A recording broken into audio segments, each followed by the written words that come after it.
Hi, and welcome to Book 101 Review. Book 101 Review is all about the books that I've read for the last 40 years. And today I have my special guest. He's a TEDx speaker, driving global impact, philanthropy, marketing, nonprofit board service, and of course, the author of the upcoming book, The Janus Plan, no other than Mr. Jobert E. Abueva. Hello, Daniel. Hello, Mr. Jobert, and welcome on Book 101 Review. Well, I'm Daniel Lucas, your host, and welcome, Mr. Jobert. And can you please introduce more about yourself that I missed? Absolutely. Thanks for having me. So I wear a few hats. My day job, I am a global marketing and philanthropy executive for a leading educational assessment organization, a nonprofit. I also do a lot of board service, as you mentioned, in the arts and media. And I am a writer. I have written my boyhood memoir. I write op-eds and short stories and articles. And my most recent project is the Janus Plan, a no resolutions path to begin your year with intention, which is launching this September. And I am excited to share more about it, Daniel. Yes, indeed. And Mr. Jobert, here on Book 101 Review, we celebrate you, we salute you for sharing your knowledge and wisdom to us as well as to the world. Love the Thank applause. you. Thank you. So today, let's talk about all the hats that we mentioned. You grew up across 4 countries: the Philippines, Nepal, Thailand, and Japan. How did the childhood of constant transition shape your understanding of beginnings and endings before you ever had a language for it? What a great question to start out with. I Thank had you. this nomadic childhood because my father was a roving academic. And so we followed him wherever he went. And you can imagine, especially as a young child, every time you are uprooted from one country to the next, that is a lot of transition being put pressured on you, right? And Mhm. so I think over time, my siblings and I, we just got used to this notion of ending a chapter in one place and then beginning another chapter. And that became a series of transitions, if you will. And so this kind of gives me a unique perspective on transitions and how do you work through them in a way that maintains your whole self, your own soul, Mm. without losing your identity. And so that is an early learning lesson for me. And I have been able to apply that to the principles of the Janus Plan because for folks who don't know, Janus is the ancient Roman god of Mm. beginnings, endings, and transitions, right? Mhm. And in the olden days, the Romans would offer up to Janus, especially at the beginning of the year, in hopes that they would have good fortune and gain his favor for a favorable 12 months. In fact, January, the first month of our Gregorian calendar, is named after him. So I've had this upbringing of transitions across multiple countries. And I learned about Janus early on when I discovered him in the Encyclopedia Britannica that my family owned. I was fixated by this god with 2 faces, looking to the past and looking to the future. And I kind of married my own experience with the notion of Janus to better understand how I can get through transitions in life. Well said, Mr. Jobert. You were running a Clairol Herbal Essence, one of the world's most recognizable beauty brands, and you burn out. What did actually feel like from this insight, and what is the moment you knew you cannot keep going the way you were? Yeah. So for about 3.5 years in the mid 90s to late 90s, I was in charge of rolling out the launch of Clairol Herbal Essences, which is a very successful brand in North America. And I started out in London. My job was to very quickly learn about the consumers and the distribution networks of countries in Central and Eastern Europe. That included Russia, Poland, Czech Republic, Hungary, on to Israel and Turkey. And then I was asked to continue on to Guangzhou, China. And then I launched Herbal Essences across Asia Pacific out of Bangkok, Thailand, all the way from Shanghai to Southeast Asia to Sydney. So this was an intense period for me. I was working around the clock. I had a lot of tough deadlines to meet. I was working with the US headquarters all hours of the night. I worked into the weekends. And as you would imagine, I burnt out because I wasn't paying attention to my own well being. And I just broke down one day. I happened to be in a hotel room in Hong Kong where I just couldn't get up because I had a splitting headache. I was dizzy. I could not even touch the food I had in room service. And it really forced me to take pause and understand how I got to that point. And that really was the start of a significant transformation, a personal transformation for me, because I was this chronic New Year's resolution maker year in and year out saying I was going to eat better, sleep more, take care of myself. But I failed all the time because I was working myself into the ground. And so, as much as I enjoyed and excelled in that experience, I had to take a pause, a true, what we now call a radical sabbatical, to gain rebalance, better understand how I can take care of myself so that when I move forward with whatever I pursue, I can do it more sustainably and with my total well being in mind. And that is just another element of how the Janus Plan has truly helped me in my life because I got to look backward to really understand the wins, the losses, the good, bad, and ugly, and then to think about how, as I frame the future, how I can pivot with those learnings so that I'll do better there on out in the future. Well, we want that, Mr. Jared, to be better in the future indeed.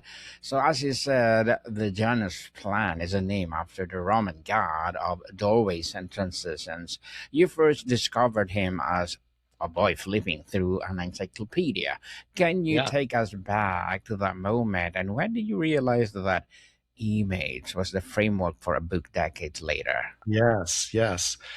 So my father had a home office in the Philippines, and he dedicated a section of his library to children's books for us. And it actually was a youth edition of the Encyclopedia Britannica. So it had a lot of colorful pictures, and I always wanted to flip through them to learn something new. And then it just stopped me in my tracks when I saw this God with two faces, again, looking to the past and looking to the future. And from there on out, I just said to myself, I got to better understand who this God is about. Mm. And as I grew up, I got to understand and appreciate his significance, why he was venerated by the Romans, and to see how having a dual vision, being able to look backward and forward simultaneously is super helpful for how we approach life, right? Whether I'm an individual whether you're a family, even a small team, a big business team, an enterprise, we all have this opportunity to look back, understand lessons, and then carry forward into what we decide to pursue going forward. And so this framework has just been something I've continued to live with, I've continued to develop.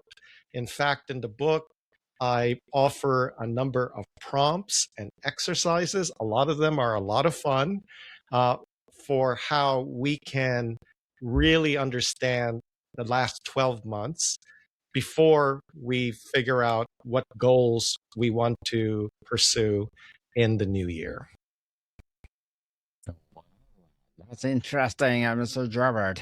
Your TEDx talk is called Beyond Resolutions, the art of beginning with intention. What's the difference between a resolution and an intentional beginning? Great question. So, as many know, and many maybe in your audience have done before, is to make New Year's resolutions. And what we have found out is that 91% of New Year's resolutions fail even in the first 3 months. That is a staggering statistic. And that is reported by Inc. magazine. And then there's a study from the University of Scranton that says 92% fail. So I was really wanting to understand why that is. Resolutions are things we want to acquire, but sometimes we aren't very specific about them, or we do not thoroughly consider why we want to pursue those resolutions, right? If I say I want to lose weight, okay, that's well and good, but another approach perhaps with more intention is to first understand where you stand in regards to your weight, your eating habits, how you take care of your body, also in conjunction with exercise and sleep, and then figure out, well, what would be a reasonable goal for me to attain when it came to losing weight? And don't just pick an arbitrary number. I think it's important for us to educate ourselves, to work with professionals. If we have access to a doctor, it's a good conversation to have. And so the difference, to answer your question, is that resolutions, we tend to decide right in the moment, I want to do this, I want to be that. Whereas an intentional approach to goal setting is to ponder the past, how you performed or how you have been working yourself through the behaviors such as your diet and what you eat day in and day out, and use that as data to help you understand what is reasonable for me and how do I do it. I think you have to be specific. You've heard maybe of SMART.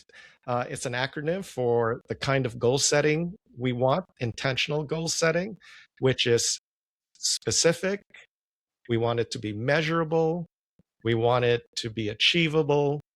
We want it to be relevant, and we want it to be time bound. So there are many elements to intentional goal setting, and I would love for folks to stop making resolutions once and for all and to start thinking about sustainable goal setting. Well said. We would like that to have a sustainable goal setting. Your memoir, Boy Wonder, won the Lambda Literary J. Michael Samuel Prize. How did writing that deeply personal coming of age story prepare you or not prepare you for writing a perspective framework like the Janus Plan? Great question. So I think way back, I've always had the dream of writing a couple of books, right? One is a memoir about my boyhood experience because it was a unique experience growing up in different countries and learning about my sexuality and so forth. So I thought that there was a good story to share there. At the same time, again, because of the burnout I experienced in corporate America and how I was able to work through my personal transformation, I thought that there were a lot of good lessons there to share with the world as well. So whether the memoir has prepared me to write the Janus Plan, I would say yes, as a writer, most definitely, because I got to go through the whole publishing experience. I learned to edit. I learned to market a book. Even though it's in a different genre, a lot of those lessons and learnings are definitely transferable into this current book project. Mr. Jobert, for the person listening who is in crisis, who by every internal measures is doing fine, but feels quietly misaligned, how does the Janus Plan meet them where they are? Another great question. So today, in this era of AI, a lot of disruption, a lot of uncertainty, I think it's critical for us to be more grounded, to really appreciate where we are, but also to keep stock, to really ponder what we've done well, where we may have risk, and ensure that we capture those lessons as we move forward. It doesn't have to be a crisis like I had. There are a lot of folks who aren't burnt out, but they might have some misalignment internally, right? Mhm. Maybe the project they've been working on is not suitable for them, or the culture of the workplace. Maybe there are elements there that are difficult to reconcile. And so we have to be honest with these feelings we have and how we perform at work and sit with them, because if you do not address them long term, that could have a significant consequence, right? So I think it's always important for us to take stock, to revisit, understand where we are with our careers, and see if there are opportunities to move closer to where we might feel have more fulfillment, right? Or Mhm. more job satisfaction. So I think it's important to have that ongoing conversation with yourself, self-assessment, because it may not be burnout, it may just be misalignment. And I think a framework like the Janus Plan can be super helpful in sorting out those thoughts and transforming them, turning them into action. Certainly, action. We need that, Mr. Jobert. In the AI world, you've written fiction, essays, journalism for places like the New York Times and Fortune. How does your storytelling background inform the way you design these framework? Is there a narrative arc to the Janus Plan? Absolutely. I think any writing, whether it's fiction or nonfiction, I think it's important that there are elements that help ensure your message is clear, that it is properly conveyed to your intended audience, and that your audience doesn't get lost, that they are able to follow through. And many have heard of the term the narrative arc. And so in the Janus Plan, the narrative arc really begins with the origin story. And as I shared with you, I was a chronic New Year's resolution maker. I had burnt out from corporate America. I had discovered Janus in my early boyhood. Those are elements that kick off the narrative, my journey. And then I talk through my transformation and the approach I took. And then I continue on, and towards the end, I start to broaden out the narrative to share with folks how my story is perhaps their story as well. And then to draw on many examples from different parts of the world. Just to talk specifically about of the 6 steps, one step is revel in ritual, and that's step 5. And what that's all about is as you move forward, you look to the past, you figure out what are sustainable goals that will work for you, and then you start to prepare yourself for the new year. There are a lot of rituals that happen all over the world. And what's wonderful about these rituals that it's all about closing the door on the past and opening the door to the future. It's an opportunity to reset. And so I think it's important that folks take on symbolism as they move forward so that they can mark that this is the true start of a beginning. So again, it's important to have narrative arc. It's important to share how one story can become others' stories as well. And then to talk about specific examples that will help folks appreciate the approach and the framework that is being shared with them. You live between New Hope, Pennsylvania, and New York City. What does home mean to someone who moved across continents as a child? And how does the question inform your philosophy on transition? What a great question. Yeah, for Thank someone you. who has been, oh gosh, I have lived in maybe 8 countries in my lifetime. I have constantly moved. But the good news is where I am today, even though I'm moving between New Hope, Pennsylvania and New York City, which is about an hour and a half drive away from each other, Mhm. that tells you one thing, perhaps that I cannot keep still in one place. I always have to go back and forth. But I have managed to stay in this area for the last 26 years, which is the longest I've ever lived anywhere.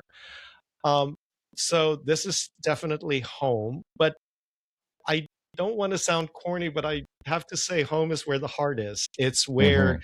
you build your family, whether it's your real family or your chosen family. It's where you have a wonderful network of neighbors and friends and acquaintances that you get to engage with, you get to spar with, you get to have good times and bad times with. I think that is what home is. And I know everyone has a different definition of home, but for me, that's my definition. Certainly, Mr. Jobert, we have, I think, the same definition of home. And to wrap up our discussion for today, if someone pick up the Janus Plan in July, not January, not a birthday, not a milestone, what changes? Why does the framework work any time of year? Well, that's the best thing about the Janus Plan. Even though it may be designed for the end of a year, the beginning of a new year, it is relevant and usable any time of the year. What matters is that if you know you are going to be up against a transition, whether it's change in jobs, maybe you're changing schools, maybe one is retiring, maybe one is moving addresses, whatever it is, maybe it's just the beginning of the week. These are all transitions that are there for us to cherish, to spend time with, to again understand what has come before us, to reflect. Step 1, ponder the past. Mhm. And then step 2, frame the future. And I think that is a wonderful framework and philosophy any time of the year, no matter what we are facing in life. Well said, Mr. Jobert. And can you please invite our listeners to support the Janus Plan and, well, hoping for more and more Janus Plan to come? I would love to. If any of this resonated with you, please check out my author site. It is Jobert E. Abueva, Jobert, middle initial E. Abueva is A as in apple, B as in boy, U, E as in Edward, V as in Victor, A. That is where you will learn more about the Janus Plan and how you can purchase it as well. And I welcome folks' experiences and feedback and how the Janus Plan is working for them. We would love to hear about that. Yes, people, let's connect and support Mr. Jobert, because if you support him, for sure, more and more empowering book like this or books like this to rise. I have one more question before I will let you go, Mr. Jobert. You've built a career spanning corporate leadership, creative writing, nonprofit service, and now a public framework for international living. When you stand at your threshold today, looking back and forward, what is the through line that connect all of it? Wow. I will quickly say it's a curiosity for life. We live in a big world. There is more to explore than we will ever have time for. And so for me personally, it's really keeping my eyes and mind open to possibility. And that, I believe, has been a North Star for me. And that has enabled me to have this rich career and the opportunity to share my writings with the world. Well, beautifully articulated, Mr. Jobert. Keep up the good work, and thank you so much for your time. Thank you, Daniel. And I will invite you again to my abstract essay, and let's talk about the writing process of the Janus Plan. Hoping for that. Our second episode, Mr. Jobert. More to come, people. See you soon. Bye-bye. Bye for now.